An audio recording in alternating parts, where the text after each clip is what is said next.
Mahalla azaldan xalqimizning mehr-oqibat, hamjihatlik va ezgu qadriyatlar mujassam bo'lgan maskan hisoblanadi. Mahallani rivojlantirish va jamiyatni yuksaltirish yili yurtimizda mahallalar hayotini yanada yaxshilash, aholi farovonligini oshirish hamda yoshlar uchun keng imkoniyatlar yaratishga qaratilgan muhim tashabbusdir. Bugungi kunda mahallani obodonlashtirish, ko'chalar va xiyobonlarni tartibga keltirish, yashil hududlarni kengaytirish, bolalar maydonchalari va sport inshootlarini barpo etish ishlari izchil amalga oshirilmoqda. Obod va fayzli mahalla aholining turmush sifatini yaxshilaydi. Yoshlarning sog'lom va mazmunli hayot kechirishiga xizmat qiladi. Yoshlarni qo'llab-quvvatlash esa davlat siyosatining ustuvor yo'nalishlaridan biridir. Ularning sifatli ta'lim olishi, kasb-hunar egallashi, tadbirkorlikning bilan shug'ullanish, sport va san'atga qiziqishini rivojlantirish uchun keng sharoitlar yaratilmoqda. Turli tanlovlar, grantlar, stipendiyalar va loyihalar yoshlarning o'z iqtidorini namoyon etishga yordam bermoqda.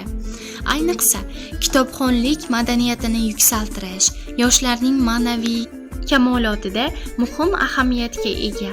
Kitob insonni fikrlashga, izlanishga va yuksak marralarni egallashga undaydi. Shuning uchun har bir yosh kitob bilan do'st bo'lib, bilim va ma'rifat sari intilishi lozim. Kitob mutolaasi yoshlarning ma'naviy kamolotida muhim o'rin tutadi. Shu bois kitobxonlikni targ'ib qilish, kutubxonalar faoliyatini rivojlantirish va yoshlarni ilm-fanga qiziqtirish bugungi kunning dolzarb vazifalaridan biridir. Har bir yosh o'z ustida ishlasa, bilim olsa va yuksak maqsadlar sari intilsa, mahallamiz va vatanimiz ravnaqiga munosib hissa qo'shadi. Mahalla taraqqiyoti va yoshlar kamoloti bir-biri bilan chambarchas bog'liqdir. Mahalla qanchalik obod va rivojlangan bo'lsa, unda voyaga yetayotgan yoshning kelajagi ham shunchalik porloq bo'ladi. Barchamiz mahallamiz ravnaqi, yurtimiz obodonligi va yoshlarimizning baxtli kelajagi uchun birgalikda harakat qilsak, yangi O'zbekiston taraqqiyotiga munosib hissa qo'shgan bo'lamiz.